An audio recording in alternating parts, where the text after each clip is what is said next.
Beware of this homeschool advice.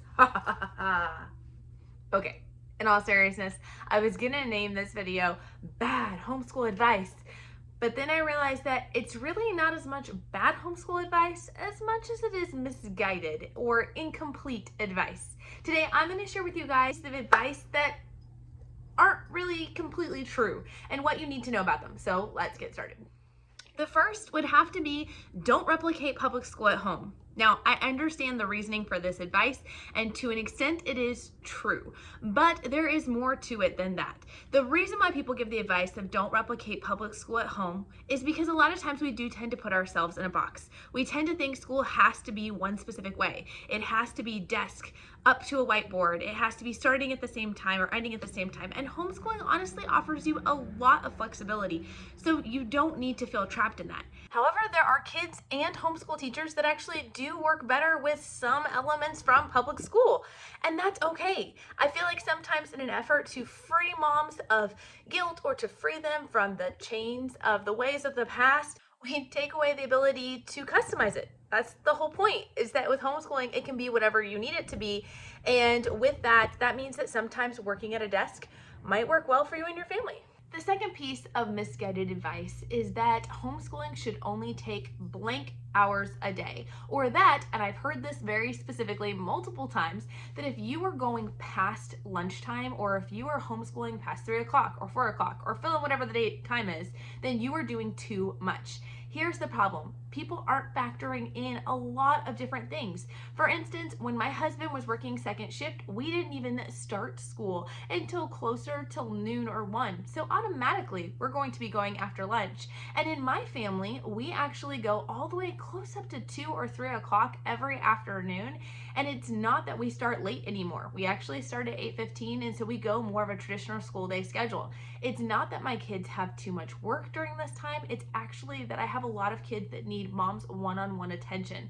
And so because of that, I have to space things out a little bit. I can't just give them the work and go. Yes, if I could sit down and work with just this one kid, they would probably be done by lunchtime. However, that's just not how that works, because there's 6 of them and there's 1 of me. We also have the freedom in our homeschool to choose how much we want to incorporate into our day. So yes, the well-meaning advice of mom, don't feel burdened like you have to take this long in your homeschool day is very helpful. It is good advice. But also, mom, if part of the reason why you wanted to homeschool is because you wanted to be more academically rigorous and have more subjects or more involvement in your subjects for your kids, then that's okay. So this third one hits a little close to home because I have been guilty of giving you guys this advice here on this channel. And again, not bad advice, just not complete advice. And that is the idea that you need to research your child's learning styles and you need to know your homeschool method. Here's the reason why that's not always the best. It's because a lot of people can get hung up on that. They can get stuck being like, well, I have to be Charlotte Mason because I researched the methods and she seems to be the closest to my philosophy. And in reality, very few people are purely one method or the other. Many of us are eclectic. And I do think that information can be helpful if you are in a position or a place where you enjoy collecting information. This can be helpful. Same with your child's learning style. This definitely can be helpful in choosing curriculum that's right for them. But I also think for a lot of homeschool parents, it can be something that causes them to freeze. It can be kind of a hindrance or a stumbling block for a lot of parents, and they're not able to take the next steps or actually pick curriculum because they fear that maybe they're not picking the right curriculum for their child, or they fear that, does this actually fit in this category? Is this really Montessori based, or is this really how unschoolers do it? We can get kind of stuck in that area. So I think it's a piece of advice that, again, well-meaning and helpful, but something to just be aware of, and that maybe for you in your situation, actually doing that research is not needed at this time, or maybe even ever. Number 4 is a big pet peeve of mine, and that is when poor, unsuspecting homeschool moms come onto Facebook boards and they ask the question, hey, I have a preschooler or a toddler, and what curriculum should I use? And all the moms, okay, that's exaggerating. Many moms jump down these poor moms' throats and are like, don't use curriculum. You don't need curriculum. Your child just needs to be read to and play. And I agree. These are the pivotal ages of play and reading. But I do think for some moms, myself included, having homeschool curriculum was actually necessary. And it's not because we're trying to push our kids to a certain academic point that they're not ready for. We're not falling into the pitfall of turning preschool into the new kindergarten and kindergarten into the new first grade. In reality, we just need some structure or some guidance. We don't even really know what are good books to pick out. Maybe we need that ability to have the reminder that, oh, okay, I need to make sure I read to my child. I need to make sure I play with them. And yes, that may sound bad. For some of you guys, you're going to be like, I don't need that reminder, and that's okay.